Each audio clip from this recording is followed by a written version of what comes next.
इस किताब का नाम है रीवर्क, जिसे लिखा गया है जेसन फ्राइड और डेविड हेनिमियर हैंसन द्वारा। तो आइए जानते हैं इस किताब के बारे में।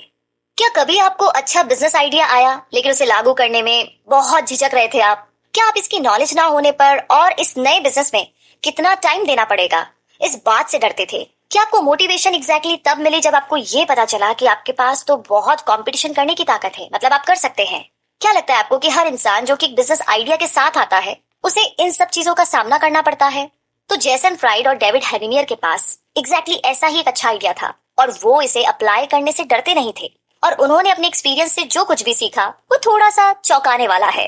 मतलब ये कि आपको लंबे टाइम तक काम करने, बिजनेस मीटिंग और दूसरे बोरिंग काम करने से बिल्कुल भी डरना नहीं है। जैसा कि आप इस समरी में आगे जानेंगे, आपको निवेशकों यानी कि इन्वेस्टर और पार्टनर्स को ढूंढने की जरूरत बिल्कुल नहीं है, कम से कम शुरुआत में तो बिल्कुल भी नहीं। बिल्कुल इसके अपोजिट फ्राइड और हेनिमियर के अनुसार इस तरह की चीजें एक्चुअली में आपके बिजनेस में सफल होने की पॉसिबिलिटीज में बाधा डालती है, प्रॉब्लम लाती है। और ये दो लोग कोई रैंडम इंसान नहीं है जिन्होंने किताब लिखने और पैसा कमाने का फैसला किया है। उन्होंने कुछ साल पहले अपनी रेपुटेशन साबित की जब उन्होंने एक प्रसिद्ध प्रोग्रामिंग भाषा रूबी ऑन रेल्स बनाई। आपने इसके बारे में कभी नहीं सुना होगा, लेकिन कुछ बहुत ही फेमस ऐप और शोपिफाई और ट्विटर जैसी वेबसाइट शायद आज मौजूद नहीं होती अगर ये प्रोग्रामिंग लैंग्वेज नहीं होती। इन शॉर्ट ये काफी इंपॉर्टेंट चीज है। तो क्या आप जानना चाहते हैं कि मल्टी मिलियन कंपनी बनाने से रीवर्क के राइटर्स ने एग्जैक्टली क्या सीखा? तो बिल्कुल इस किताब के साथ चिपके रहिए। हम आपको इम्पोर्टेंट आइडिया के बारे में बताएंगे। आपका आइडिया किस चीज से जुड़ा होना चाहिए जिसके लिए आप फाइट करेंगे?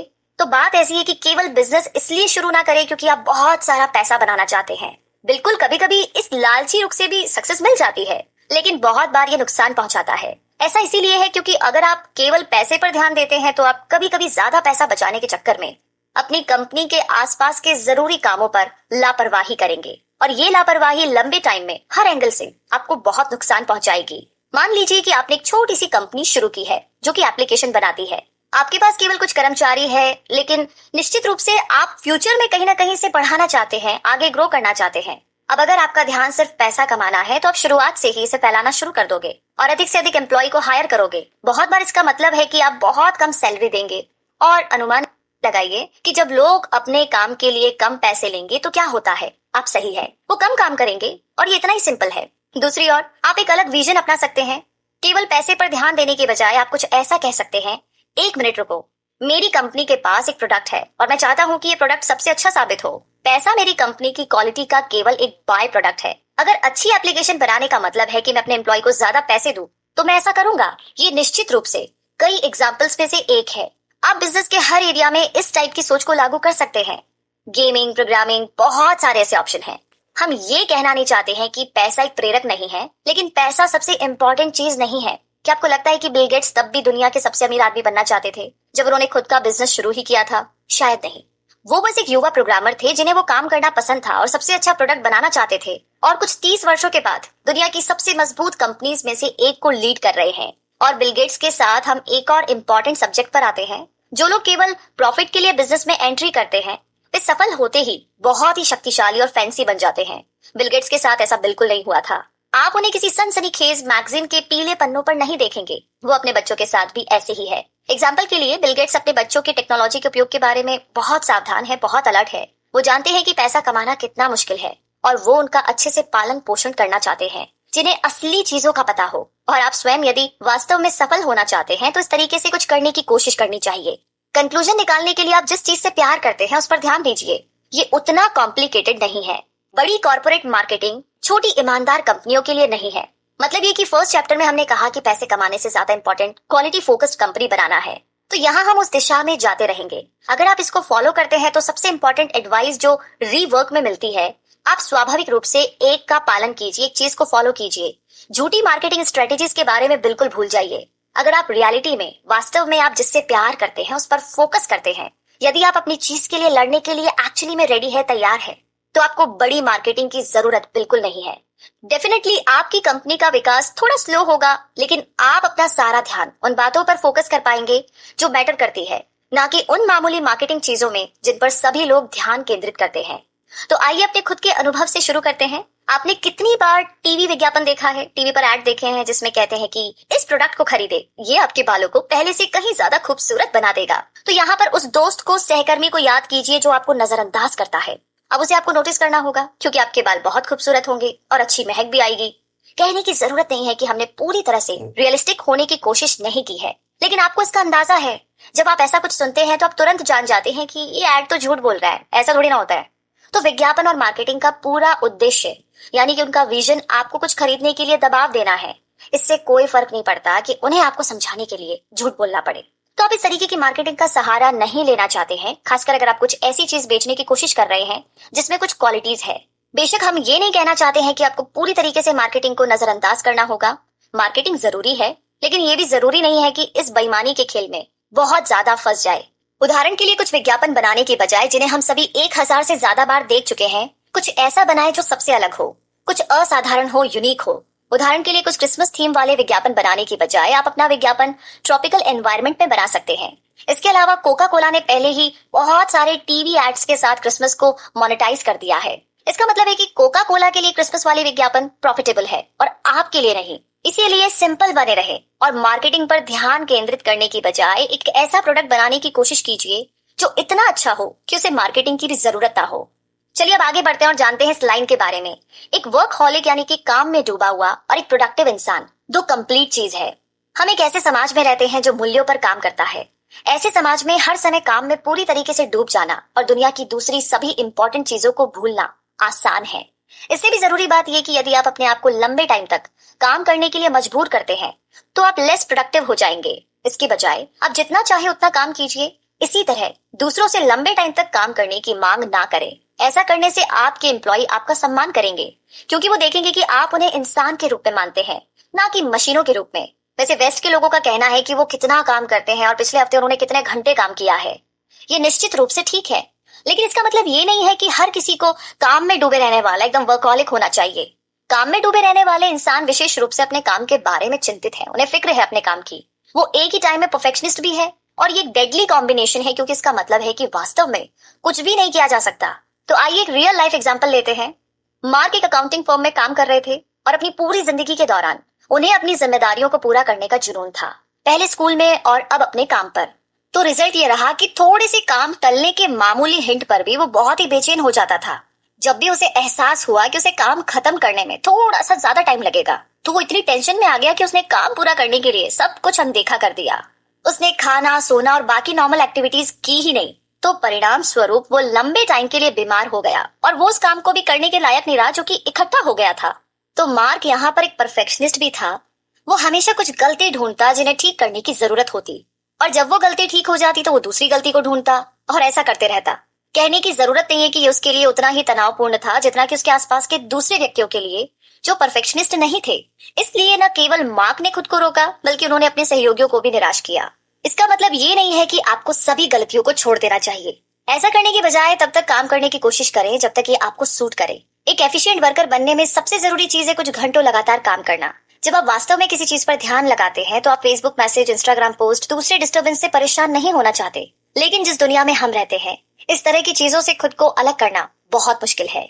यही वजह है कि आपको इसके लिए कड़ी मेहनत करनी होगी, खासकर तब जब आप हर 5 मिनट में अपने सोशल नेटवर्क को चेक करने के आदी हो गए हो। ये शायद उन चीजों में से एक है जिसपे जेसन फ्राइड और डेविड हेनिमियर ने सबसे ज्यादा जोर दिया। वे प्रोग्रामर है और वे अफोर्ड नहीं कर सकते थे कि बेकार की जानकारी से उनका टाइम वेस्ट हो। अगर आप काम करते टाइम अपने सोशल मीडिया का यूज कम करना चाहते हैं तो बस फोन को बंद कर दीजिए या कम से कम इंटरनेट बंद कर दे। दूसरी टेक्निक्स भी है कि आप अपने फोन को कहीं साइड में रख सकते हैं जहां से फोन यूज करना मुश्किल हो, और यही रीजन है कि आप शायद ही कभी जा पाएंगे और फोन ले पाएंगे।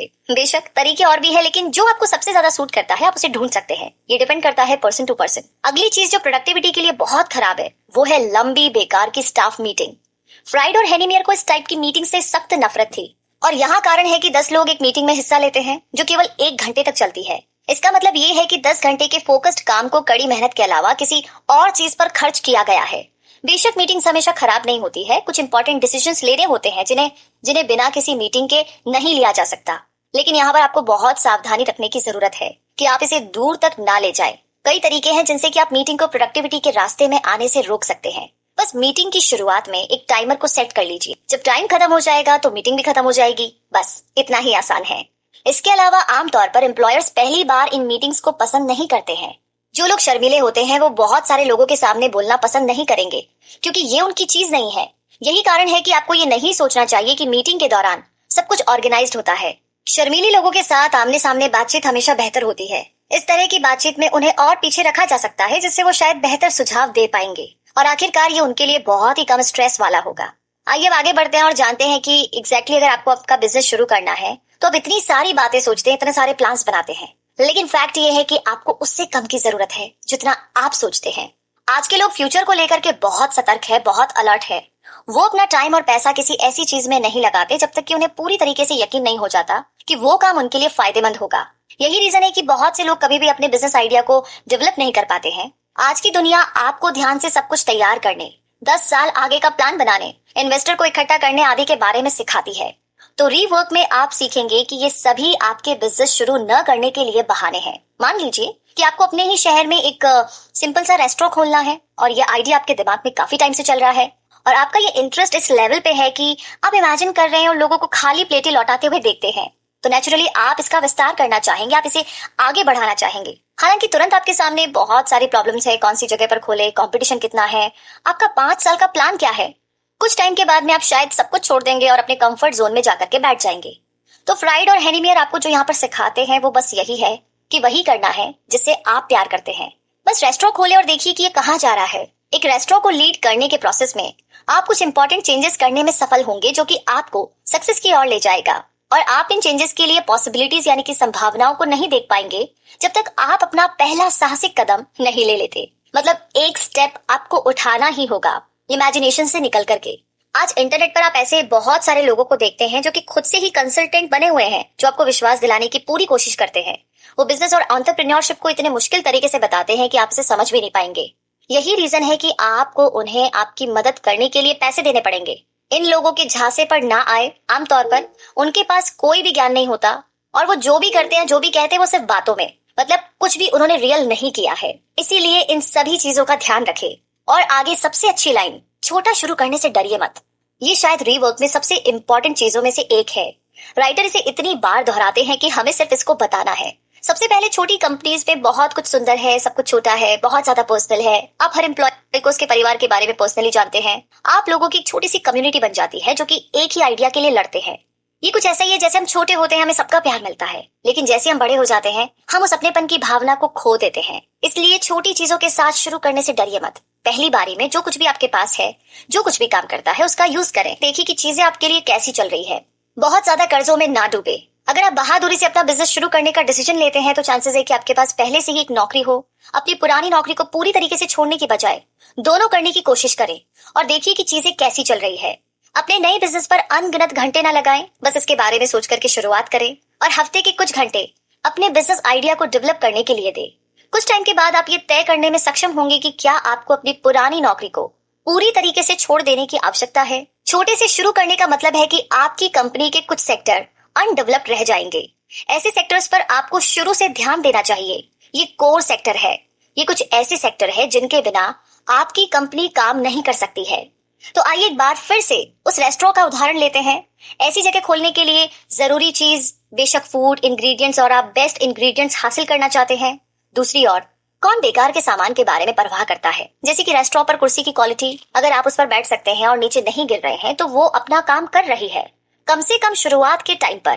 तो चलिए एक और एग्जांपल लेते हैं। मान लीजिए कि आपको पेंटिंग करना बहुत पसंद है। अगर आपका पैशन है और ये एक ऐसी चीज है जिसे आप सबसे ज्यादा करना पसंद करते हैं, तो अब एक बात जिस पर आपको ध्यान देने की जरूरत है वो ये है कि आपकी स्किल। अगर आप अपना टाइम और पैसा बाहरी सामान में लगा दोगे, जैसे कि फ्रेम, एवरेज दर्जे के पेंटर बनकर के रह जाओगे। ये संगीत के साथ भी लागू होता है जो आपके लिए बहुत जरूरी है। आप दिखावे जैसी चीजों पर ध्यान लगाते हैं जैसे कि लुक्स, और एक बार फिर से आप एक अच्छे दिखने वाले एवरेज दर्जे के संगीतकार बनकर के खत्म हो जाओगे। तो लास्ट में यहाँ पर यही बात है कि छोटे से शुरू करने में डरिए मत। और सबसे इम्पोर्टेंट बात, इम्पोर्टेंट चीजों को सही से प्राप्त कीजिए, सही से अचीव कीजिए। आगे बढ़ते हैं और अगली लाइन पर फोकस करते हैं जो है कि बहुत जल्द इन्वेस्टर के लिए खोज ना करें। ये एक और सिम्टम है अपनी नौकरी में जल्दीबाजी करने का। जैसे ही आप अपनी पहली सक्सेस को अचीव कर लेते हैं, आप कुछ इन्वेस्टर को ढूंढने लग जाते हैं जो कि आपकी कंपनी को और आगे बढ़ाए। लेकिन ऐसा करने से आप कई गलतियां कर रहे हैं। सबसे पहले इन्वेस्टर को खोजने का मतलब है कि कंपनी में आपका हिस्सा छोटा हो जाएगा। अगर चीजें सही तरीके से आगे बढ़ती है तो आप कम पैसे होने के कारण खत्म हो जाएंगे, समाप्त हो जाएंगे, क्योंकि आप शुरुआत में बहुत जल्दबाजी में थे। दूसरा ये कि इन्वेस्टर पर भरोसा करके आप उनकी राय के अकॉर्डिंग अपनी कंपनी के नियमों को बदलने के लिए डिपेंड रहेंगे, और ये एक ऐसी चीज है जिसे आप बिल्कुल नहीं चाहते हैं। तो आखिरकार आप अपना खुद का बिजनेस शुरू इसलिए करना चाहते थे क्योंकि आपको लीडर बनना था जो डिसीजन ले सके। और यहाँ हम एक और इम्पोर्टेंट बात पर आते हैं। अगर आप बिजनेस शुरू इसलिए करना चाहते हैं ताकि आप इसे बेच सके जब वो थोड़ा बहुत सक्सेसफुल हो जाए, तो इसे शुरू करने से परेशान बिल्कुल ना हो। और इसके साथ साथ रेज्यूमे और फॉर्मल एजुकेशन में भरोसा ना करें। जी हाँ, सबसे पहले रिवर्क आपको सिखाता है कि जब भी जरूरी हो तभी हायर करें। इस तरीके से आपके पास एक एम्प्लॉय होगा जो कि आपके लिए बहुत जरूरी है, और यहाँ पर एम्प्लॉय अपने आप को जिम्मेदार समझेगा। जब खुद से लोगों को काम पर रखने की बात करे तो थोड़ा सावधान रहे कि बड़ी कंपनीज में लोगों को काम पर रखने के तरीकों को कॉपी करने की कोशिश ना करें। वे जो करते हैं, मतलब जॉब इंटरव्यूज की लिस्ट बनाना जो लोगों के रेज्यूमे पर डिपेंड होता है, ये तो बेकार की चीजें करने के समान है। आप अपना और दूसरों का टाइम बर्बाद कर रहे हैं। इसके बजाय अपनी खुद की गट फीलिंग में भरोसा रखें। कई रेज्यूमे पढ़ने के बजाय पोटेंशियल एम्प्लॉय को ढूंढने के लिए मौजूदा एम्प्लॉय की मदद ले। यदि आपके पास पहले से ही अच्छे मेहनती एम्प्लॉय है तो नए लोगों को खोजने में आपकी मदद करने के लिए कहने से डरे नहीं। अब यहाँ सवाल है कि रेज्यूमे जरूरी क्यों नहीं है। तो सबसे पहले पॉसिबिलिटी ये है कि पोटेंशियल एम्प्लॉय ने खुद अपना रेज्यूमे ना लिखा हो। ऐसे लोग हैं जो पैसे के लिए रेज्यूमे लिखते हैं। भले ही हो सकता है कि इंटरव्यू के दौरान आपको पता चल जाए, लेकिन फिर भी टाइम तो वेस्ट हो ही रहा है। इसके बजाय अपने मौजूदा एम्प्लॉय के कहने पर आप कुछ इंटरव्यू रखिए और देखिए कि सब कुछ आपके लिए कैसे चल रहा है। आई एम श्योर आपको एग्जैक्टली वो इंसान जरूर मिलेगा जिसकी तलाश में आप हैं, और वो भी कम टाइम में। इसी के साथ आगे बढ़ते हैं और अब जानते हैं कि फेलियर केवल एक संभावना नहीं है, ये जरूरी है। जी हाँ, लाइन थोड़ी सी डिफिकल्ट है हजम करने के लिए, बट ये इम्पोर्टेंट है। जैसे ही आप ये महसूस करते हैं, आप बहुत सारी असफलताओं से शांत दिमाग से निपट सकते हैं। इसके बारे में जरा सोचिए, क्या उसेन बोल्ट ने हर एक दौड़ जीती है जिसमें उन्होंने भाग लिया था? निश्चित रूप से नहीं। क्या एक अच्छा आइडिया होने का मतलब ये है कि आप सक्सेसफुल होने वाले हैं? बिल्कुल नहीं। इसीलिए आपको फेलियर को एक्सेप्ट करना चाहिए, भले ही वो जितनी भी बड़ी हो। निश्चित रूप से आएगी। इसे दबाने की कोशिश करने के बजाय आपको इसे एक्सेप्ट करना चाहिए और इसके लिए तैयार होना चाहिए, कम से कम इमोशनली। एग्जाम्पल के लिए मान लीजिए कि सब कुछ ठीक चल रहा है, आपने अपना बिजनेस शुरू किया और उसको एक्सपेंड करना भी शुरू कर दिया। शायद आप इसे लेकर के बहुत आगे की सोच रहे हैं और आपने जितना आपके पास है उससे ज्यादा पैसा उधार ले लिया है, और कुछ टाइम के बाद आपको पता चलता है कि आप अपना उधार वापस नहीं कर पाएंगे। इसके बारे में ज्यादा परेशान होने की बजाय आपको ये एक्सेप्ट करना चाहिए कि प्रॉब्लम मौजूद होती है, लेकिन इससे निपटना चाहिए। खुद के साथ ईमानदार रहिए। कुछ ऐसा कहिए, हाँ मैं अब फेल हो गया हूँ, लेकिन इसका मतलब है कि मुझे अब पता है कि फ्यूचर में क्या मुझे नहीं दोहराना है, मुझे कौन सी मिस्टेक नहीं करनी है। प्रॉब्लम के बारे में एक अच्छी कहावत है, कोई प्रॉब्लम नहीं है, केवल सोल्यूशन है ना अमेजिंग लाइन? तो अगर आप इस विजन से, इस दृष्टिकोण से सब्जेक्ट की ओर आगे बढ़ेंगे तो आप देखेंगे कि प्रॉब्लम को एक चुनौती के रूप में देखा जा सकता है जिसे सॉल्व किया जा सकता है। बिजनेस को लीड करते टाइम इस तरह की मानसिकता जरूरी है। कुछ बहुत ही सक्सेसफुल लोगों ने अपने करियर के शुरुआती दिनों में संघर्ष किया, सिर्फ बाद में दुनिया में सबसे ज्यादा सक्सेसफुल बनने के लिए। अगर बिल गेट्स केवल एकेडमिक सफलता के आधार पर अपनी योग्यता देखते तो हमारे पास आज माइक्रोसॉफ्ट नहीं होता, क्योंकि बिल गेट्स एक्चुअली में एक अच्छे स्टूडेंट नहीं थे।